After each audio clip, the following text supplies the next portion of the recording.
കുറേ ദിവസമായി ഒരു വീഡിയോ ചെയ്യണമെന്ന് കരുതിയിട്ട്. ഇത് ഈ ഒരു വീഡിയോ കൂടിയ ഒരാൾക്കെങ്കിലും ഒരു മനുഷ്യനെ മനസ്സിലാക്കാൻ പറ്റുമെങ്കിൽ മനസ്സിലാക്കിക്കോട്ടെ എന്ന് കരുതിയിട്ട് മാത്രം ചെയ്യുന്നൊരു വീഡിയോ ആണ്. ഇതൊരു പക്ഷേ പലരുടെയും റിയാക്ഷൻ വീഡിയോ ആയിരിക്കാം. എന്നാലും എനിക്ക് വിഷയമല്ല. കാരണം നമ്മൾ എത്രമേൽ സെൻസിറ്റീവ് ആവുന്നോ അത്രമേൽ നമ്മുടെ പേരിൽ ശത്രുക്കളും കുറ്റം പറയാനൊക്കെ ആൾക്കാർ ഒരുപാട് വരും. അപ്പം എനിക്ക് ഈ ഒരു വീഡിയോയിലൂടെ പറയാനുള്ളത് എന്തുവാ വെച്ചാൽ രേണു സുധീനെ പറ്റിയാണ്. രേണു സുധീനെക്കുറിച്ച് കുറ്റങ്ങൾ കേൾക്കൽ തുടങ്ങിയിട്ട് ആ സുധിച്ചേട്ടൻ മരിച്ച അന്ന് തൊട്ടിട്ട് ഈ കുട്ടീനെക്കുറിച്ച് കുറ്റം പറച്ചിലാണ് സോഷ്യൽ മീഡിയ.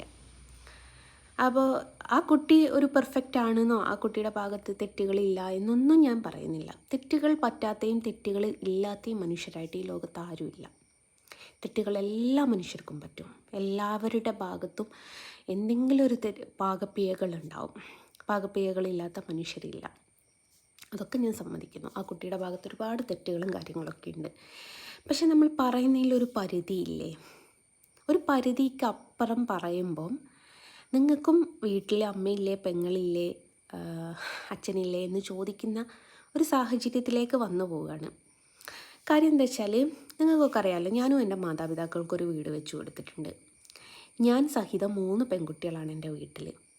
എന്ന് വെച്ച് ഞാൻ വെച്ച് കൊടുത്ത വീടായതുകൊണ്ട് വേറെ ആരും ആ വീട്ടിലോട്ട് വരരുത് എന്നെനിക്ക് പറയാൻ പറ്റുമോ? ഞാൻ എൻ്റെ മാതാപിതാക്കൾക്ക് ഇഷ്ടപൂർവ്വം സ്നേഹപൂർവ്വം സമർപ്പിച്ചൊരു സമ്മാനമാണത്. അതേപോലെ തന്നെയാണ് ഈ രേണു സുധിക്കും ആ ബിൽഡേഴ്സുകാർ കൊടുത്തത്. അവർ മനസ്സറിഞ്ഞ് അവരായിട്ട് ഇങ്ങോട്ട് വന്ന് അവരായിട്ട് കൊടുത്ത സമ്മാനമാണ്. ആ സമ്മാനത്തിന് ഇങ്ങനെ കണക്ക് പറയുമ്പോൾ ആ കുട്ടിയുടെ മനസ്സ് എത്രമേൽ ഞാൻ വീട് വെക്കുക എന്ന് പറഞ്ഞ സമയത്ത് തുറന്നു പറയുന്നതിന് എന്താ, എനിക്കിങ്ങനെ മാതാപിതാക്കൾക്കൊരു വീട് വെച്ച് കൊടുക്കാൻ താല്പര്യമുണ്ട് എന്ന് പറഞ്ഞ സമയത്ത് ഒരുപാട് ആൾക്കാർ ഓഫറുകളായിട്ട് എൻ്റെ മുമ്പിലേക്ക് വന്നിട്ടുണ്ട്. എനിക്ക് വീട് തന്നെ വെച്ച് തരാമെന്ന് പറഞ്ഞ ആൾക്കാരുണ്ട്. ഈ പറഞ്ഞതോണം പരസ്യമാണ്, അവർക്ക് വലിയൊരു പരസ്യമാണത്. ഞാൻ ഒരാളുടെ കയ്യിൽ നിന്നും ഒരു 5 രൂപ പോലും വെറുതെ മേടിച്ചിട്ടില്ല. കാരണം എന്താ വെച്ചാൽ ഞാൻ ആരെങ്കിലും എൻ്റെ നേരെ നീട്ടുന്ന ആ ഒരു 5 രൂപയാണെങ്കിൽ പോലും ഞാനത് മേടിച്ചിട്ടുണ്ട്. ഞാൻ ലൈഫ് ലോങ് അല്ലെ മരണം വരെ ഞാൻ അവരുടെ അടുത്ത് കടപ്പെട്ട് ഇരിക്കേണ്ടി വരുന്ന ഒരവസ്ഥയിൽ വരും. എപ്പോഴും അവരോട് സംസാരിച്ചോളണം, എപ്പോഴും നമ്മൾ അവരോട് ചിരിച്ചോളണം, നമ്മൾ അവരുടെ വിശേഷങ്ങൾ അന്വേഷിച്ചോളണം, അവർ വിളിക്കുമ്പോൾ നമ്മൾ ഫോൺ അറ്റൻഡ് ചെയ്തോളണം. അങ്ങനെ ഒരുപാട് കാര്യങ്ങളുണ്ട്. ഒരു ചെറിയൊരു ഒരു മുട്ടായിയുടെ കഷ്ണമാണ് നമുക്ക് തരുന്നതെങ്കിൽ പോലും നമ്മളതിന് തിരിച്ച് കടപ്പാട് എന്ന് പറഞ്ഞൊരു സംഭവം കാണിക്കേണ്ട ഒരവസ്ഥ വരും. ആ ഒരു അവസ്ഥ എൻ്റെ ജീവിതത്തിൽ വരാതിരിക്കാൻ വേണ്ടിയിട്ടാണ് എനിക്ക് പല ഓഫറുകളുണ്ടായിട്ടും ഞാൻ അതൊന്നും വേണ്ട എന്ന് പറഞ്ഞിട്ട് ഞാൻ തന്നെ സമ്പാദിച്ച് അതിൽ നിന്നും എൻ്റെ മാതാപിതാക്കൾക്കൊരു വീട് വെച്ച് കൊടുത്തത്. അതിൽ കുറച്ച് തുക എൻ്റെ വാപ്പ കൂട്ടിയിട്ടുണ്ട് കേട്ടോ. അത് എന്നെക്കൊണ്ട് താങ്ങാൻ പറ്റാത്തതുകൊണ്ട് എൻ്റെ വാപ്പയ്ക്കൊരു കടമയുണ്ടല്ലോ, അതുകൊണ്ട് എൻ്റെ വാപ്പ കൂട്ടി. പക്ഷേ അത് എനിക്ക് ഏതെങ്കിലും ഒരു സമയത്ത് തിരിച്ചു കൊടുക്കാൻ പറ്റിയ ഞാൻ തീർച്ചയായിട്ടും അത് തിരിച്ചു കൊടുക്കുകയും ചെയ്യും. അത് എനിക്ക് ഭയങ്കര ആഗ്രഹമുള്ളൊരു കാര്യമാണ്. കാരണം അത്രമേൽ അവരുടെ അടുത്തുനിന്ന് പോലും ഒരു 5 രൂപ പോലും ചിലവാകരുത്, അത് എനിക്ക് തന്നെ ചെയ്ത് കൊടുക്കണമെന്നൊരാഗ്രഹമുള്ളൊരു വ്യക്തിയായിരുന്നു ഞാൻ. അപ്പം ഈ രേണു സുധിയുടെയൊക്കെ അങ്ങനത്തെ ഒരു സാഹചര്യം കൊണ്ടായിരിക്കാം ആ കുട്ടി ആ വീട് സ്വീകരിച്ചത്. ആ വീട് സ്വീകരിച്ചു എന്ന് വെച്ചാൽ നിങ്ങൾക്കൊരു കാര്യം അറിയോ, ആ കുട്ടിയുടെ ജീവിതം മുന്നോട്ട് കൊണ്ടുപോകാൻ വേണ്ടിയിട്ട് ആൽബങ്ങളിലും സിനിമയിലും അങ്ങനെ ഷോർട്ട് ഫിലിമിലും ഒക്കെ ഇങ്ങനെ അഭിനയിച്ചുകൊണ്ട് പോകുന്ന ഒരു കുട്ടിയാണ്. അപ്പോൾ ഈ കുട്ടി പല സ്ഥലങ്ങളിൽ ഷൂട്ടിന് പോകുന്ന സമയത്ത് ആ കൊച്ചിന് കൊണ്ടുപോകാൻ പറ്റില്ല. ഈ രേണുവിൻ്റെ കുട്ടിയെ ഋതപ്പനെ കൊണ്ടുപോകാൻ പറ്റാത്തൊരു സാഹചര്യമാണ്. അപ്പോൾ ഋതപ്പനെ നോക്കണമെന്നുണ്ടെങ്കിൽ അവരുടെ മാതാപിതാക്കൾ തന്നെ വേണം, ആ കുട്ടിയുടെ മാതാപിതാക്കളെ. അത് നമുക്കങ്ങനെയാണ്, നമ്മുടെ കുഞ്ഞുങ്ങളെ നമ്മുടെ അച്ഛനും അമ്മയും നോക്കുന്നതിനെക്കാട്ടിലും അപ്പുറം വേറൊരാളും നോക്കൂല. അപ്പോൾ ഈ ഋതപ്പനെ ആ വീട്ടിൽ വെച്ചിട്ട് ആ രേണു സുധിയുടെ അച്ഛനും അമ്മയും നോക്കുന്ന സമയത്ത് രേണു സുധിയുടെ സഹോദരി അവിടെ വരുന്ന സമയത്ത് രേണു സുധിക്ക് പറയാൻ പറ്റുമോ, ഇതെൻ്റെ കുഞ്ഞുങ്ങൾക്ക് നാട്ടുകാർ വെച്ച് കൊടുത്ത വീടാണ്, നിങ്ങൾക്കിവിടെ വരാൻ പാടില്ല എന്ന്? കാരണം ഈ നാട്ടുകാരൊന്നും ഒരു ബുദ്ധിമുട്ട് വരുന്ന സമയത്ത് ഈ രേണു സുധീൻ്റെ കൂടെ ഉണ്ടാവില്ല. അവളുടെ അച്ഛനും അമ്മയും അവളുടെ സഹോദരിയും മാത്രമേ കൂടെ ഉണ്ടാവുള്ളൂ. അവരുടെ സഹോദരിയുടെ കുഞ്ഞുങ്ങൾ ആ വീട്ടിൽ താമസിച്ചിട്ട് എന്തൊക്കെയാണ് പറയുന്നത്? നേരെ മറിച്ച് ആ രേണു സുധി സ്വന്തമായിട്ട് സമ്പാദിച്ച് അതിൽ നിന്നും ഉണ്ടാക്കിയ വീടായിരുന്നു. ആ കുട്ടിക്ക് ഇതൊന്നും കേൾക്കേണ്ട വരില്ലായിരുന്നു. ഞാനൊരു കാര്യം പറഞ്ഞോട്ടെ, നമ്മളൊരു പെൺകുട്ടിയാണ് എന്ന് വിചാരിച്ചിട്ട് പല പല സ്വപ്നങ്ങളുണ്ടാവും. ഈ വീടെന്ന് പറയുന്നത് ഏതൊരു മനുഷ്യൻ്റെയും സ്വപ്നമാണ്. ഏതൊരു മനുഷ്യനായിട്ട് ജനിച്ചൊരു വ്യക്തിയുടെയും ഏറ്റവും വലിയൊരു സ്വപ്നമാണ് വീട് എന്ന് പറയുന്നത്. അപ്പോൾ നമുക്ക് ആരോഗ്യമുണ്ടെങ്കിൽ, നമുക്കൊരു തൊഴിലറിയാമെങ്കിൽ നമുക്ക് എങ്ങനെയെങ്കിലും ആ വീട് എന്ന് പറയുന്ന സ്വപ്നത്തെ സാധിപ്പിച്ചെടുക്കാമായിരുന്നു. ഇങ്ങനെയൊരു ഒരു സാഹചര്യത്തിൽ കൂടെ എന്നാൽ കടന്നു പോകേണ്ട ഒരു ഗതികേട് വരില്ലായിരുന്നു.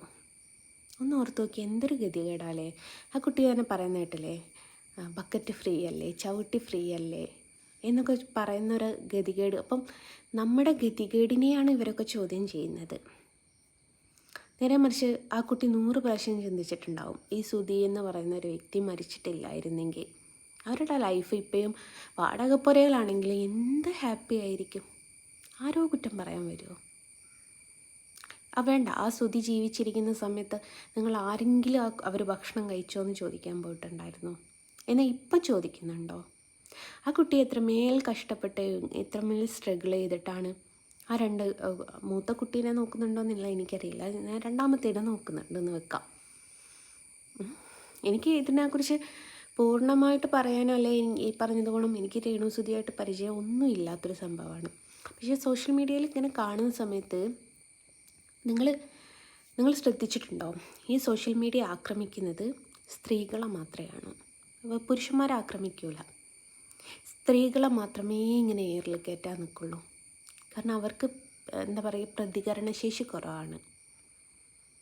ഒരുപാട് സ്ത്രീകളെ ഇങ്ങനെ നിരന്തരം കുറ്റം പറയാൻ ആൾക്കാരുണ്ട്. എന്തുകൊണ്ട് പുരുഷന്മാരെ അവരാരും കുറ്റം പറയാൻ വരുന്നില്ല? നിങ്ങൾ ആരെങ്കിലും ചിന്തിച്ചിട്ടുണ്ടോ? അപ്പോൾ ഈ സ്ത്രീകളെ ഇങ്ങനെ കുറ്റം പറയുന്നത് കൊണ്ട് നമ്മുടെ നീതി ന്യായം നീതിവ്യവസ്ഥ നമ്മുടെ ഒരു എന്താ പറയുക, നമുക്കൊരു നീതി തരൂല. തന്നിട്ടുണ്ടായിരുന്നേ ഒരാളെക്കുറിച്ച് പറയുമ്പോഴേക്ക് തന്നെ അവരെ അവിടെ വെച്ചിട്ട് പിന്നീട് പറയാനുള്ളൊരു സാഹചര്യം അവർ നിർത്തിക്കാളുമായിരുന്നു. എന്തുകൊണ്ട് നമ്മുടെ നീതി വ്യവസ്ഥ അതിനൊരു നടപടി എടുക്കുന്നില്ല? നിങ്ങളൊന്ന് ചിന്തിച്ച് നോക്കിയാൽ, നിങ്ങൾ സോഷ്യൽ മീഡിയ തുറന്നാൽ കാണാം. എന്നെ തന്നെ പറയാം, ഞാനടക്കം ഒരുപാട് സ്ത്രീകളെ കുറ്റം പറഞ്ഞുകൊണ്ട് കിടക്കുന്നുണ്ട്. ഏതെങ്കിലും പുരുഷന്മാരാരെങ്കിലും കുറ്റം പറയുന്നുണ്ടോ? ആ കുട്ടിയുടെ നിസ്സാവസ്ഥയെ ഇങ്ങനെ കളിയാക്കുന്നുണ്ട്. നിങ്ങളോട് അമ്മയുണ്ടോ പെങ്ങളുണ്ടോ കൂടപ്പിറപ്പുണ്ടോ അല്ലെ കൂട്ടുകാരുണ്ടോ കുടുംബക്കാരുണ്ടോ എന്നൊന്നും ചോദിച്ചിട്ടൊരു കാര്യമില്ല. കാരണം നിങ്ങൾക്ക് അങ്ങനെയാണ്, ഒരാളിലുള്ള നന്മയെ മനസ്സിലാക്കുന്നതിനെക്കാട്ടിലും തിന്മയാണ് നിങ്ങൾ മനസ്സിലാക്കുന്നത്. ഞാൻ പറഞ്ഞല്ലോ, തെറ്റുകൾ പറ്റാത്ത മനുഷ്യരില്ല, തെറ്റുകളില്ലാത്ത മനുഷ്യരില്ല. ആ കുട്ടിയുടെ ആ ഗതികേടിനെ നിങ്ങളാരും മനസ്സിലാക്കുന്നില്ല. ആ കുട്ടിയുടെ മാതാപിതാക്കളെയോ ആ കുട്ടിയുടെ കൂടപ്പിറപ്പിനെയോ നാട്ടുകാരൊരു വീട് വെച്ച് കൊടുത്തു എന്ന് പറഞ്ഞിട്ട് ഒഴിവാക്കാൻ പറ്റുമോ? ഈ പറഞ്ഞ ബിൽഡേഴ്സ് എനിക്ക് വീട് വെച്ച് തന്ന് നിങ്ങളാരും കുടുംബാരും ഇവിടെ വന്ന് താമസിക്കരുതെന്ന് പറയാൻ പറ്റുമോ? കാരണം ഒരു വിഷയം വരുമ്പോൾ ആ കുട്ടിയുടെ കുടുംബം മാത്രമേ ഉണ്ടാവുള്ളൂ, നാട്ടുകാരും ഉണ്ടാവില്ല, ഒരാളും ഉണ്ടാവില്ല, ഒരാൾക്കും ഉണ്ടാവില്ല. ഈ യൂട്യൂബിൻ്റെ അകത്ത് വന്നിട്ട് ചിലർ പറയും, എനിക്ക് എൻ്റെ സബ്സ്ക്രൈബേഴ്സാണ് വലുത്, എൻ്റെ സബ്സ്ക്രൈബേഴ്സിന് വേണ്ടിയിട്ട് ഞാൻ ചാവാൻ പോലും തയ്യാറാണെന്ന് പറഞ്ഞിട്ട് വരും. ഇവർക്ക് എന്തെങ്കിലും ഒരു ബുദ്ധിമുട്ട് വന്നാലോ, സബ്സ്ക്രൈബേഴ്സ് പോയിട്ട് അടുത്ത വീട്ടിലെ ശാന്തേച്ചി പോലും ഉണ്ടാവില്ല, ഒരാളും ഉണ്ടാവില്ല. നമ്മുടെ മാതാപിതാക്കളോ നമ്മുടെ കൂടപ്പിറപ്പുകളോ മാത്രമേ ഉണ്ടാവുള്ളൂ, വേറെ ഒരാളും നമുക്കുണ്ടാവില്ല. നമ്മൾ അത്രമേൽ തോളിൽ കൈയിട്ട് നടന്ന നമ്മുടെ കൂട്ടുകാർ പോലും ഉണ്ടാവില്ല. ഒരുപാട് അനുഭവം ഉണ്ടായിട്ടുണ്ട് എനിക്ക്. നമ്മൾ നൻപനെ പോലെ ആരുമില്ലേ എന്നുള്ളതൊക്കെ പാടും, പക്ഷെ നമുക്കൊരു അവസ്ഥ വന്ന് നോക്കണം, നൻപൻ പോലും എവിടെ ഉണ്ടാവില്ല. നൻപൻ അന്ന് വയറ്റിളക്കായിരിക്കും, അയ്യോടാ എനിക്ക് വരാൻ പറ്റുന്നില്ല എന്നേ പറയുള്ളൂ. പക്ഷെ നമ്മളെ കൂടെ വാക്കുകൾ കൊണ്ട് നിൽക്കാവുന്നതിനേക്കാട്ടിൽ അപ്പുറം അവർ നിൽക്കും കേട്ടോ. പക്ഷെ അവരുടെ പ്രസൻസ് നമുക്ക് ആർക്കും ഉണ്ടാവില്ല. അവർ പറയുന്നത് കേട്ടാൽ തോന്നും അവർ നമ്മുടെ അടുത്ത് വന്ന് അത്രമേൽ നമ്മളെ ശുശ്രൂഷിക്കാമെന്ന്, പക്ഷേ നമുക്കാരും ഉണ്ടാവില്ല. അപ്പോൾ ആ ഒരു കാര്യമാണ് നിങ്ങൾ മനസ്സിലാക്കേണ്ടത്. ഒരാളുടെ നിസ്സാവസ്ഥയെ എങ്ങനെ ചോദ്യം ചെയ്യരുത്. എനിക്ക് ദൈവത്തിനോടൊരു പ്രാർത്ഥനയുണ്ട്, ആ കുട്ടിക്ക് എത്രയും പെട്ടെന്ന് ആ വീടൊന്ന് മാറാൻ പറ്റണേ. കാരണം ലൈഫ് ലോങ് ആ കുട്ടി കേൾക്കേണ്ടി വരും. രേണുസുതിക്കല്ല കുട്ടികൾക്ക് വെച്ച് കൊടുത്തതാണ്. രേണുസുതിക്കല്ല കുട്ടികൾക്ക് വെച്ച് കൊടുത്തതാണ്. ഈ കുട്ടികൾ എന്ന് പറയുന്നത്, ഈ രേണുസുതി എന്ന് പറയുന്നൊരു വ്യക്തി കുട്ടികളുടെ അമ്മയാണ് എന്ന് നിങ്ങളാരും ചിന്തിക്കുന്നില്ല. എവിടുന്നോ വലിഞ്ഞു കയറിയൊരു സ്ത്രീനല്ല അത്, ആ കുഞ്ഞുങ്ങളുടെ അമ്മയാണത്. അതാരും ചിന്തിക്കുന്നില്ല. ആ കുഞ്ഞുങ്ങൾക്ക് വെച്ച് കൊടുത്തത്, ആ കുഞ്ഞുങ്ങൾക്ക് വെച്ച് കൊടുത്ത, കുഞ്ഞുങ്ങൾക്ക് വെച്ച് കൊടുത്താന്ന് പറയുന്നത് ആ കുഞ്ഞുങ്ങളുടെ അമ്മയാണ് നിങ്ങൾ പറയുന്നതെന്നുള്ളത് ചിന്തിക്കുന്നില്ല. ആ കുഞ്ഞുങ്ങളോട് നിങ്ങൾക്ക് സ്നേഹം ഉണ്ടായിരുന്നെങ്കിൽ ഒരിക്കലും ആ കുട്ടിയെക്കുറിച്ച് നിങ്ങളിങ്ങനെ കുറ്റം പറയാൻ വരില്ലായിരുന്നു. അത്രമേൽ നിസ്സായാവസ്ഥയോടുകൂടെ ആ കുട്ടി നിൽക്കുന്നത്. അപ്പോൾ ഒരാൾക്കെങ്കിലും ഇത് മനസ്സിലാവുന്നുണ്ടെങ്കിൽ, ഒരാളെങ്കിലും ആ കുട്ടിയെ കല്ലെറിയാതിരിക്കുന്ന പറ്റുമെങ്കിൽ ഒന്ന് ചെയ്യാം. അല്ലെ ഇത് 4 ആളുടെ റിയാക്ഷൻ വീഡിയോ ആയിരിക്കും. അത്രയേ ഉള്ളൂ. എനിക്ക് പറയാനുള്ളത് പറഞ്ഞു, എൻ്റെ ഭാഗം ഞാൻ പറഞ്ഞു. ഓരോരുത്തരുടെ അവസ്ഥയാണ് ഇതേപോലെ ഫ്രീ സാധനങ്ങൾ ഏറ്റുവാങ്ങുന്നത്. അത് നിങ്ങൾ സന്തോഷത്തോടു കൂടെയാണ് നിങ്ങൾക്ക് കൊടുത്തതെങ്കിൽ പിന്നെ അതിൻ്റെ പേരിൽ ഇങ്ങനെ പറയാൻ നിങ്ങൾ പോവരുത്. ഞാൻ കൊടുത്തു എന്നിങ്ങനെ പറഞ്ഞുകൊണ്ടിരിക്കരുത്. നിങ്ങൾക്കെന്നും ഞാൻ കൊടുത്തു എന്ന് പറയാൻ താല്പര്യമുണ്ടായിരുന്നേ നിങ്ങൾ കൊടുക്കാൻ നിൽക്കരുതായിരുന്നു. അപ്പോൾ എനിക്ക് ഇത്രേ പറയാനുള്ളൂ. ഒരാൾക്കെങ്കിലും ഒന്ന് മനസ്സിലായിട്ടുണ്ടേ വെറുതെ വിട്ടേക്ക്. ഒരു ജീവനല്ലേ.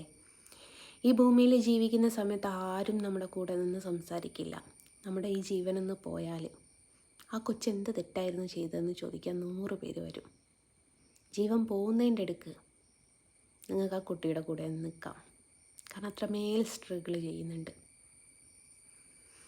ഓക്കെ.